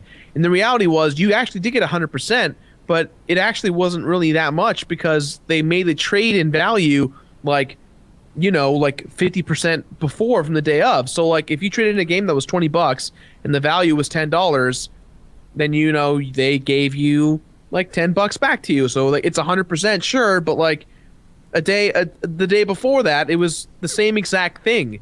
It's just like marketing tools to help you go in there. And I hate that shady kind of, sales tactic stuff that, they try and pull, because that's kind of why people don't buy games to begin with, because, why buy a game brand new when it's going to be on sale at, during the Steam sales, the summer sales or the winter sales. Like, that's why I don't buy PC games, because I know that game is going to be available, for $10 or whatever.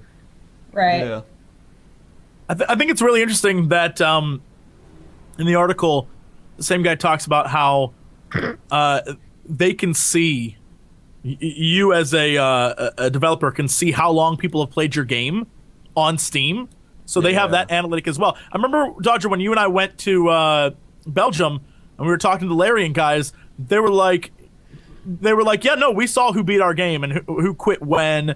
And like when they were talking about Dragon Commander, they're like, we know who beat it. And we know that a lot of people hated the third chapter and quit then. Like, so like you can tell, like, people have this ability to see. And so he's saying that in his game Inside of Starfield Sky, he could tell how much time they're spending on it. And he said every single person who's giving it a negative review played it for less than an hour, which means they didn't even get through the tutorial, the part where actually the cool stuff is explained. The people who paid full price, whatever the full price was at the time, when they bought it, gave it a chance. Some of them played it for hundreds of hours. I really think that when making a more subtle game, he goes on to explain. But the idea is, if it's on sale, people will buy it and be like, well, I spent $2, so shit, I might as well give it a chance.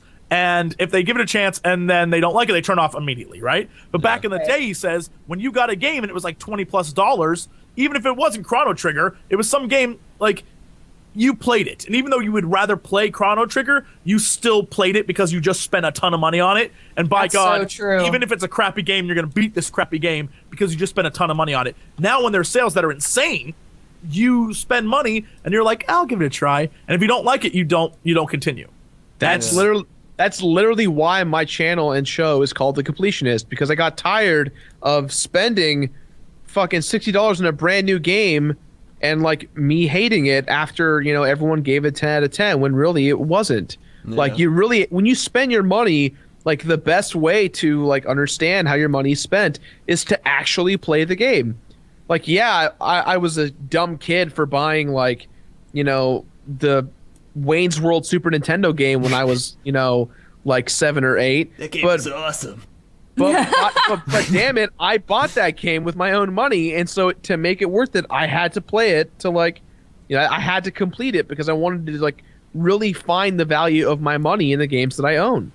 Yeah, when we originally got our Xbox, my parents bought us an Xbox. They bought like a couple of games, and then it was kind of up to us to get any other games, which made sense.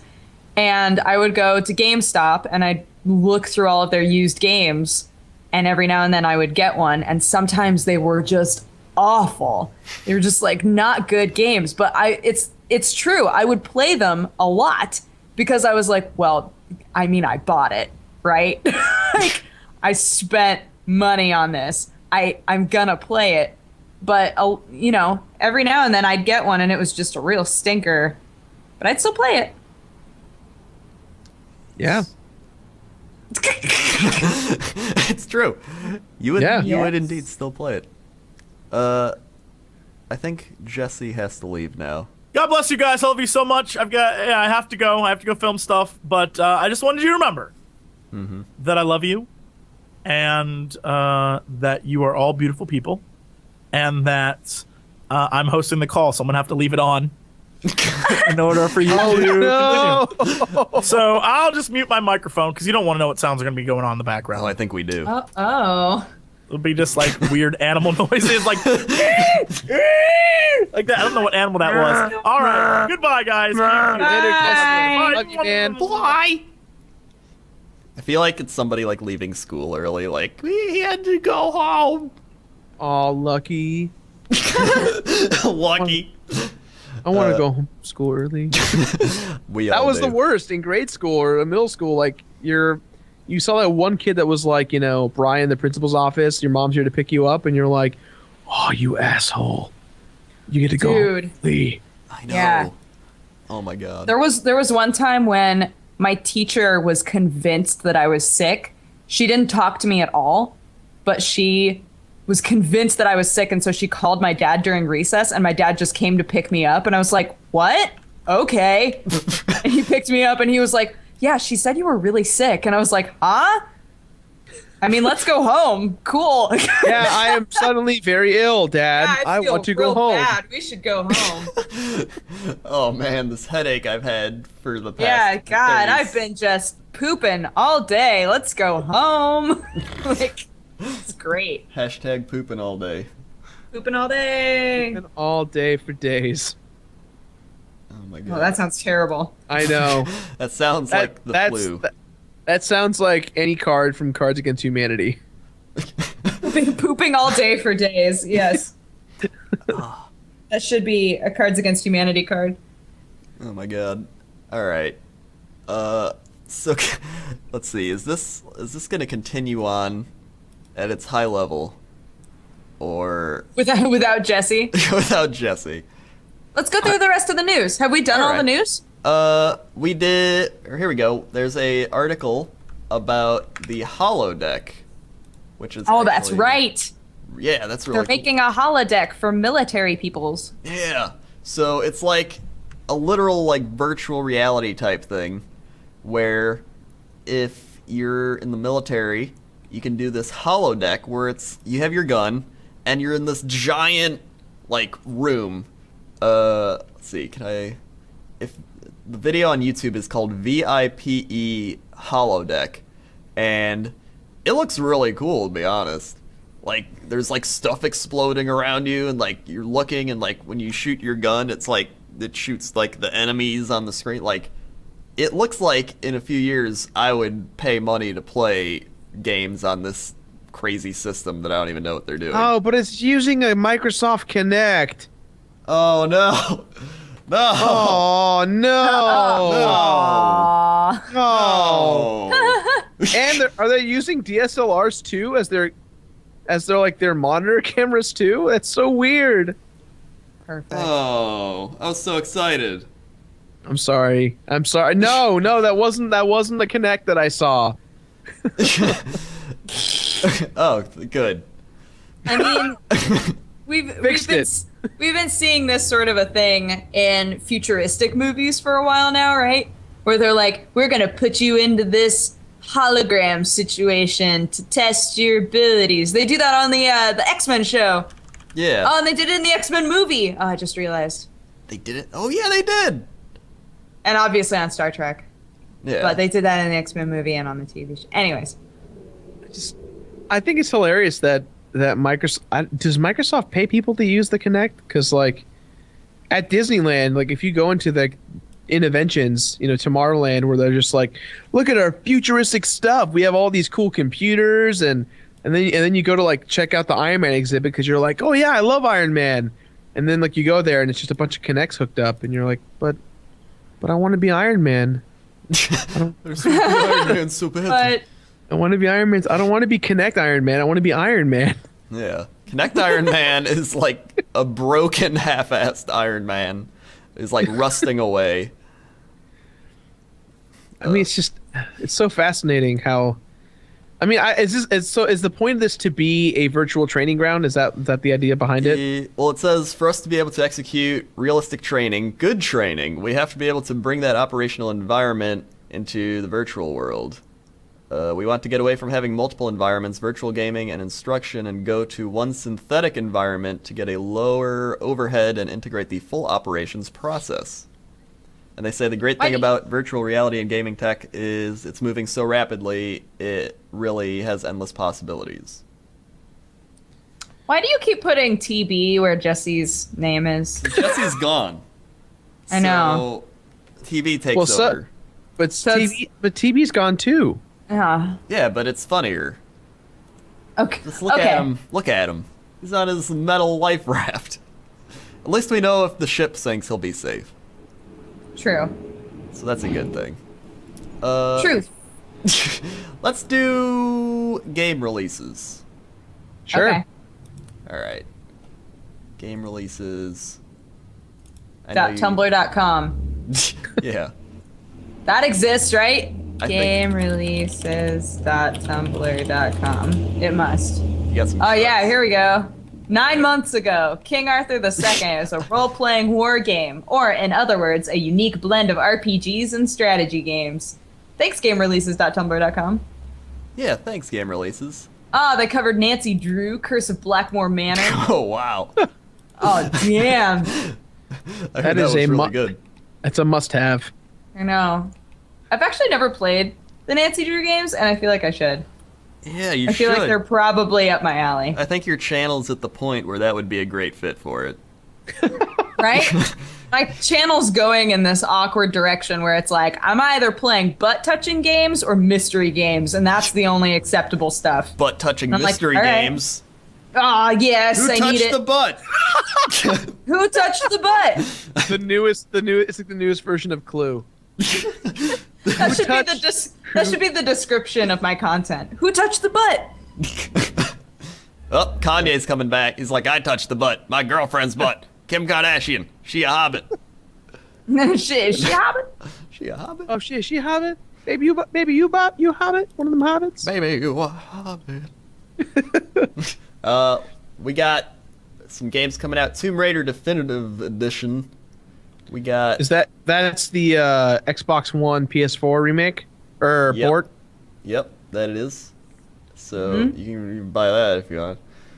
There's Scrap Tank, an online Android game. Interesting. Helicopter Bob for iOS, Android. I don't. Oh. Helicopter Bob Really? is apparently a very fun game that features icon-type graphics, power up for your helicopter, and collect various airdrops in good clouds. Not bad clouds, good clouds. We also have Escalon Book 3. Echelon? Echelon. I'm bad at reading. We got, let's see, anything? Fable Anniversary, February 7th. Oh, that's kind of rad. Yeah, but it's only for Xbox 360. Well, that's that defeats all radness that was just had. I mean, at All least radness gone. hey, at least they don't make you use the Kinect for those games. That's true. Is it bad that I scale my games if like I'm forced to use a Kinect or not? I don't Like, think. ooh, that game looks great. Do I have to use Kinect? I think that's what we all do. NASCAR 14 coming February 18th. Sorry, I just laughed at NASCAR. I'm sorry. I think we all laugh at NASCAR. Moving on. Moving on, Castlevania Lord of Shadows 2 for PS3 and Xbox 360. Oh, that was fun. I played that at E3. Pretty cool. Better than the first two Castlevania games? Or which one was the bad one? Lords of Shadow wasn't bad, but it just felt like a God of War ripoff. Oh.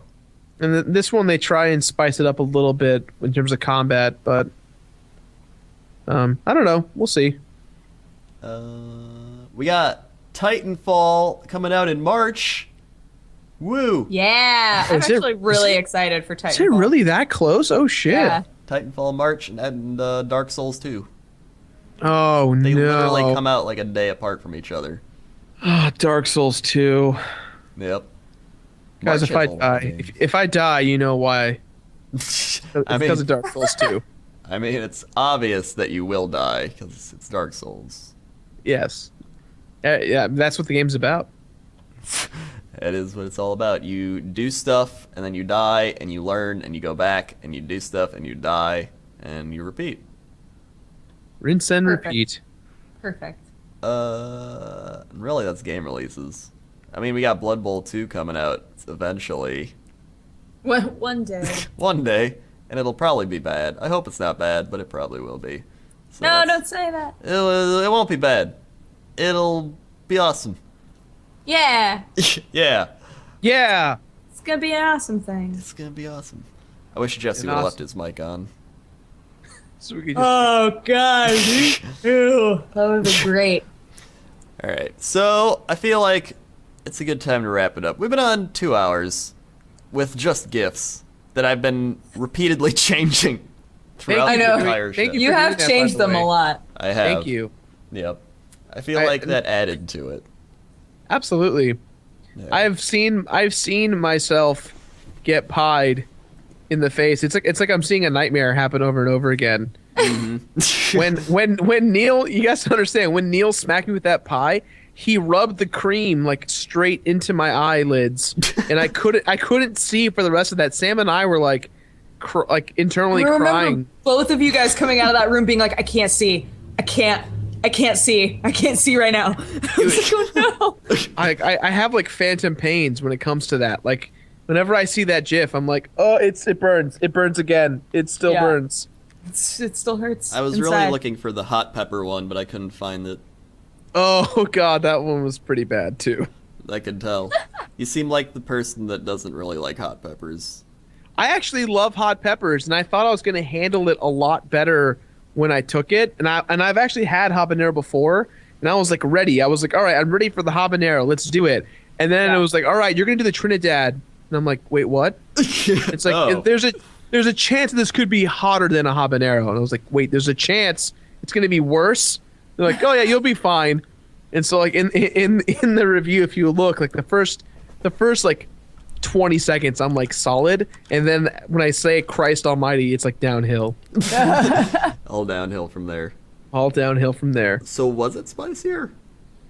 It definitely felt hotter. Technically, it's not, but they had that scale is pretty broad. Like depending on what's in the inside of the pepper, the seeds, and all that stuff. Yeah.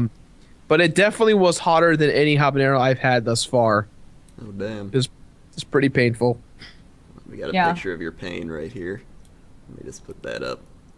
Let me just put that up right there. There we go. Ready, I'm ready. There we go, right there. I don't know what the delay is, but I don't know either. I'm waiting for it. It's got about like 8 seconds left. Waiting for it. Waiting for it. Just wait for it. Ready. It's gonna be here. Ready. It's coming. It's coming. Come on, come on, come on. Now it grows closer. Up, up. There's the there it is. It looks like you're just getting stabbed. So sad. He's just There we go. That's what I hear. That's an accurate. It's either that or I'm saying Sparta. Sparta!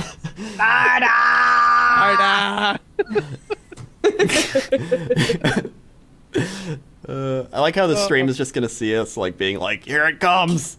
20 seconds.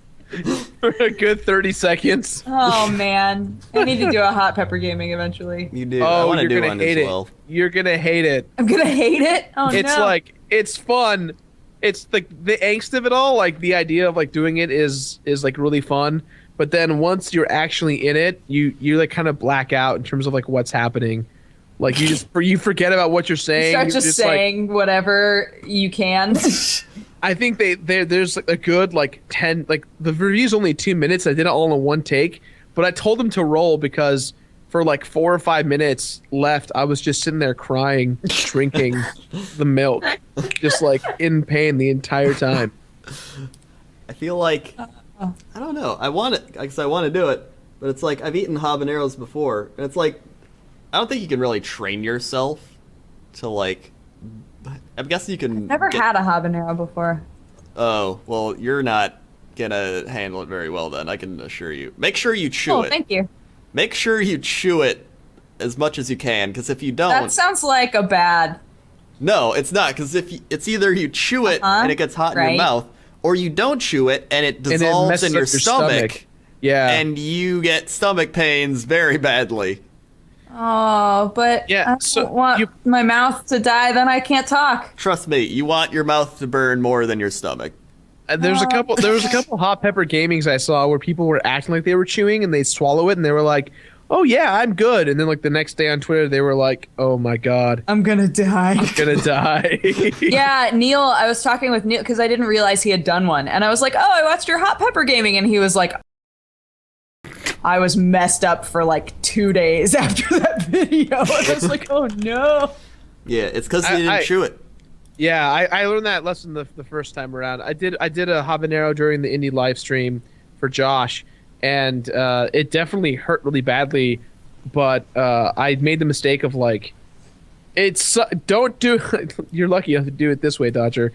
If you have a beard, make sure that you eat all of it, because if it gets stuck on your lips or in your beard, the sensation never goes away. And that sucked so badly for me that first time, because I just felt it hanging like in my nose for so long. It's painful. Oh yeah, and that reminds me, I like cut up habaneros for my food occasionally, because I like that. And then you get it under your fingernails and stuff. No. Oh god, and then you accidentally touch your eye or something? Yeah. No. Oh my god. That is the worst. And you like pour milk on your eye and you're just like, God, go away. So just remember, you wash your hands very thoroughly after you do that. Wash your hands. Wash your hands. Merrily down the stream. Is that how it? Yes. I'm pretty sure on the live stream. This is the best non-content podcast you'll ever see. It is. And all right, let's wrap it up. So, Gerard, where can we find you and your stuff and videos? You can see my stuff on youtube.com/ThatOneVideoGamer. I have the show called The Completionist, where I complete games 100%. And if you like comedy and reviews, I suggest taking a look at that. And I have a show called Defend It, where I defend games against the internet.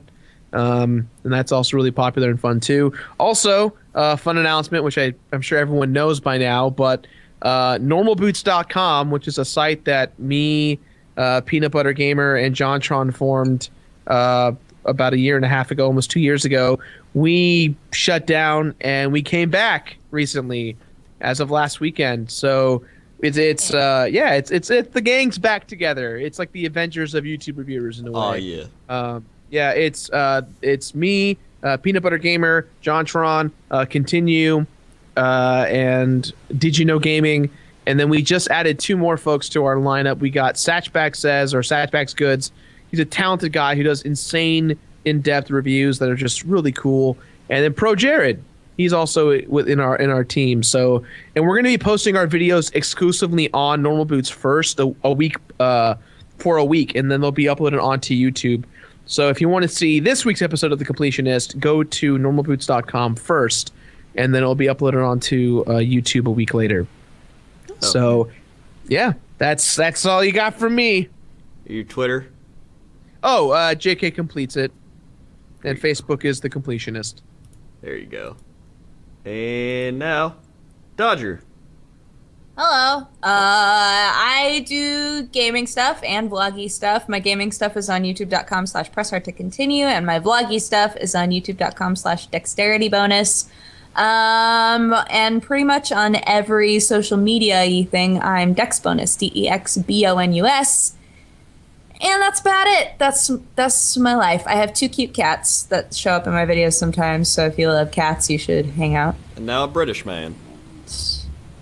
And a British man sometimes shows up as well, yes. Yeah. All right. I'll do Jesse Cox for this segment. Hey, everybody, how's it going? I'm Jesse Cox here. And we're going to be going over to my channel where I play some stuff that people don't care about, like Marlo Briggs. Oh, yeah. Or you can watch me and Crendor play games. It's kind of funny. Or there's the Cox and Crendor podcast on SoundCloud and YouTube that we used to do, but then I got really lazy and didn't edit it. What else we got going? Jesse Cox Twitter. We got Facebook Jesse Cox. We got Cox Crendor Animations. We got YouTube.com/Jesse Cox. This is all right. This hurts my voice a lot. I don't know how I do it. Jesse Cox, you're sounding a lot like Bill Cosby right now. Jello pudding pops. Rudy. Rudy. Listen here, Rudy. I say Rudy. Rudy. Jello pudding pops. Chicken Rudy. Wow, thanks, Jesse. Yeah. That's pretty cool. So, and then finally got my channel is youtube.com/WoWCrendor. You got facebook.com/Crendor. You got twitter.com/WoWCrendor. You got WoWCrendor.com that leads you to all those things. You got districtlines.com/WoWCrendor. You can buy great mugs I've created. You can also go to Rodeo Arcade where my shirts are on sale sometimes. RodeoArcade.com/WoWCrendor. You can also go stay on my stream and follow and subscribe to it. Twitch.tv/Crendor. It's a great stream. Sometimes I stream. And then all the Cox and Crendor stuff as well. And then watch my videos. Oh yeah, youtube.com/CrendorIRL. Best non-content channel around. Non-content. What? Non-content all day. And I believe that's it. So Woo! we made Thanks it through. We did. Welcome. Made it through Thank the you gift for cast. having me. Yeah. You are welcome. We will have you back in the future, including myself, where I'm the substitute teacher. So. Yeah, without constant gifts, with Skype working, the whole gang, it'll be good. Sometimes you need this. Sometimes you need it to appreciate. This is a palate cleanser episode. It is. Palate cleansing, complete. Everyone misses TB, but we got great gifs of him and pictures of him in a life vest. So it was Perfect. worth it. Okay. Sweet. I'll see you later, everybody. Bye, everyone. Bye. Play outro music. Brr. Go. Outro music. You've